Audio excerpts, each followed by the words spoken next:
First of all, there's a reminder that we continue to strive to understand the nature of emptiness, and secondly, that there are still those several questions yet unanswered. What is it that arises when stillness and movement meet? And what is your relationship with life now? Now, several days ago there were several little Zen anecdotes told. And the first one was about that famous student of Lao Tze called Lao Tze. And he was sitting with a group of students in front of him, and he said, "Last night I dreamt that I was a butterfly, flitting from flower to flower, gathering nectar. And today I'm a man. Tell me, am I a man dreaming it's a butterfly, or a butterfly dreaming it's a man?" And the second little anecdote was also a Zen story of a farmer whose only son was killed. And as the fire was burning his body on the funeral pyre, he shed not a tear, and his wife, standing beside him, berated him, saying, "You heartless man, how can you not shed a tear when our only son has been killed?" And the farmer said, "Beloved wife, for many nights I have dreamt that I had 5 sons, and each of them was sent to war, and each of them was killed.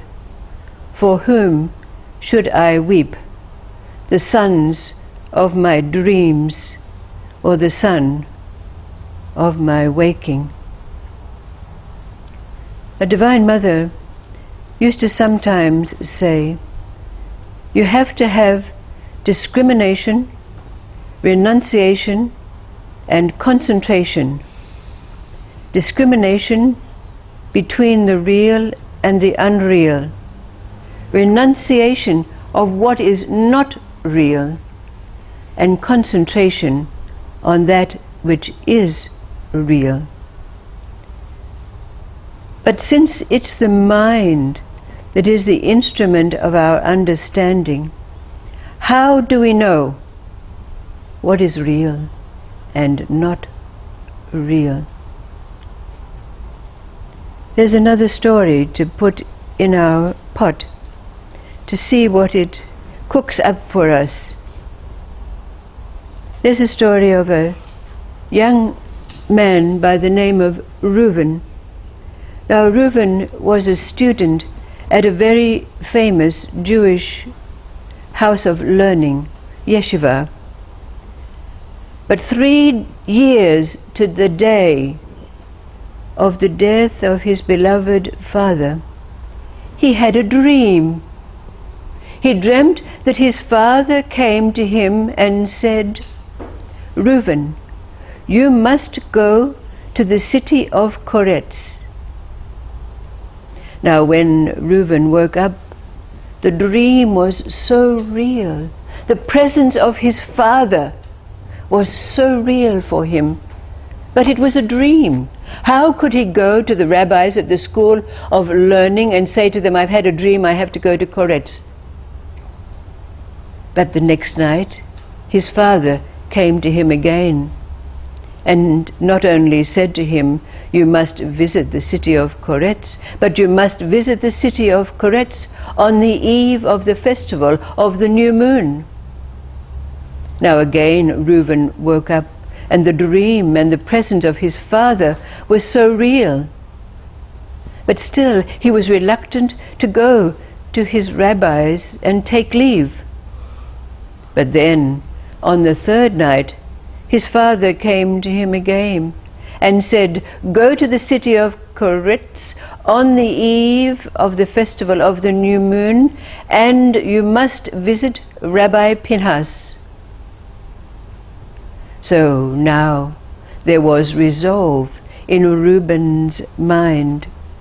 So instead of saying to his teachers that he'd had a dream, he left a note for them to say that he had to go to the city of Courettes to claim an inheritance. In the carriage on the way to this city, there happened to be 2 other Hasidim traveling, and he overheard them talking about Rabbi Pinhas. They said, "Oh, you know this Rabbi Pinhas, he can read people's minds. There's a story of a young man who went to him doubting that God could read his mind. And when he knocked on the door of Rabbi Pinhas opened the door and said to him, 'If I have the ability to read your mind, then how can you not believe that God can read your mind?'" So Reuben was wondering, what kind of a man was that he was going to visit? A man who could read people's minds.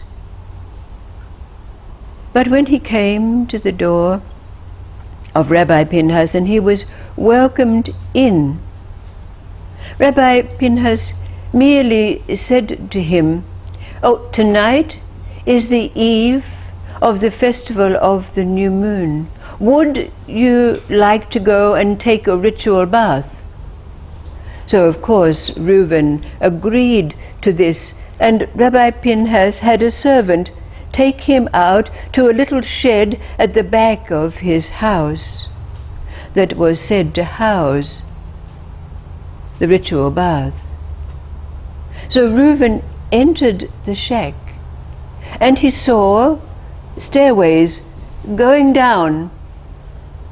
But when he went to go down the stairways, he heard the sound of what could only be an exotic bird, and he thought, how very strange. How could the sound of bird arise out of a ritual bath? But he stepped down the stairs, and it went down and down and down and down. And the further he went, the more sounds he heard. The sounds that you would hear in a forest. The sounds of animals, the trees, branches waving in the wind. And he was somewhat afraid, but he resolved to continue down this long stairway. But instead of arriving at a ritual bath, he found himself in a vast forest. And he said to himself, "Surely I've passed through another dimension here." But in the forest it was getting dark, and he could hear the sound of wild animals. So he decided to climb a tree. So he climbed a tree and made himself quite comfortable there. But then he heard other sounds, and as it was a band of robbers who'd come to make a little fire and set themselves up in camp for the night. So Reuben feared for his life. He would have to stay awake the whole night. Now he heard these robbers talking amongst themselves. They were obviously bloodthirsty, because they were talking about their feats and how many people they'd killed and so forth. But then they got very, very drunk, and they hung their wine bag on a branch of the tree near where Reuben was sitting. And then they all went to sleep.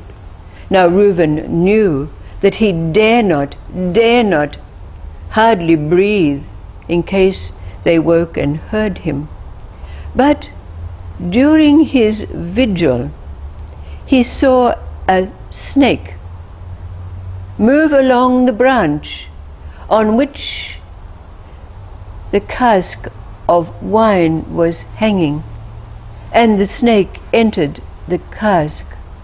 It was there for some while, and while it did so, it became so drunk that it, after its engorgement, that it vomited up the wine, and along with it, its own venom.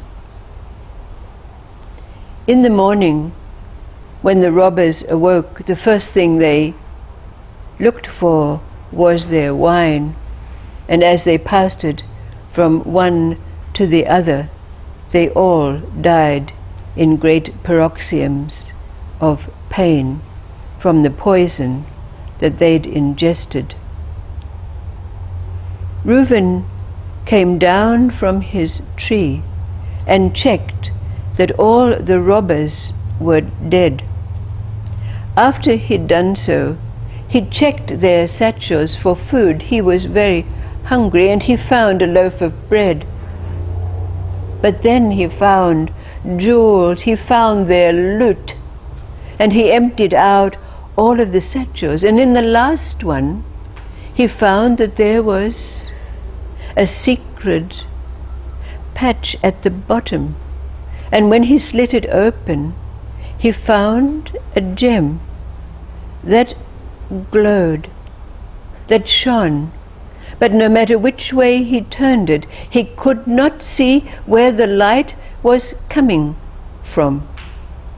Now Reuben was not a man who valued worldly wealth. His whole life had been dedicated to the learnings of the sacred way, the spiritual way. But he knew that this stone was very special. So leaving all the rest, he placed the stone in his own satchel. He buried the robbers and said prayers over them, because they'd obviously been paid dearly for their evil ways. And then Reuben set off along the path that the robbers had taken, until it came to a road, and the road led him to a city. And in that city he noticed that everyone was in mourning. So he asked the people, "What is it that makes you so sad?" And the people said, "Oh, we have a double tragedy. Our monarch, the king, has died, and the stone that was used to discover the one who was to be the heir to the throne has been stolen. And the princess, who is his only child, is left not knowing where she can find the husband who will be the next king." And it was told that this gem was that which was known from time immemorial to be the way in which the next king was chosen. Now Reuben knew he had the stone, and he could hardly believe what was happening to him. But he made his way to the palace, and he asked to be brought into the presence of the princess. And so he was. And when the princess asked him what he was about, he took out the stone. And the princess said, "Oh, then you are to be my husband and the next heir to our throne. But tell me, how did this stone come into your possession?" And he told the story from beginning to end. He said, "I can prove it. Send your soldiers out to such and such a place." And they did, and of course verified his story. Now Reuben and the princess were married, and they lived very happily. They had 3 children, 2 boys and a girl. But one day it rained, and it rained, and it rained, and the palace was flooded, and Reuben found himself carried on a great wave of water. He feared for his life. He thought it was coming to an end. But before long, he found himself beside a ritual bath. And when he looked, there were merely half a dozen stairs leading to the opening at the top. He staggered up the stairs and back to the house of Rabbi Pinhas, and sobbingly he said to Rabbi Pinhas, "How long have I been gone?" Rabbi Pinhas said, "Oh, just more than 1 hour." Now, Reuben told his whole story and asked the rabbi, "Please, please tell me what this means." "Wait," said Rabbi Pinhas. "First you must meet my daughter." And when the daughter came out, Reuben almost fainted, because she was the princess he had married in his experience. Rabbi Pinhas said, "You were destined to marry my daughter, and this experience has hastened fate for you, so that you know your destiny." Of course, the rabbi's daughter and Reuben were married, and they had 3 children, 2 boys and a girl. And because of the experience that Reuben had had, learning the preciousness, he loved his children almost more than his life and treasured them.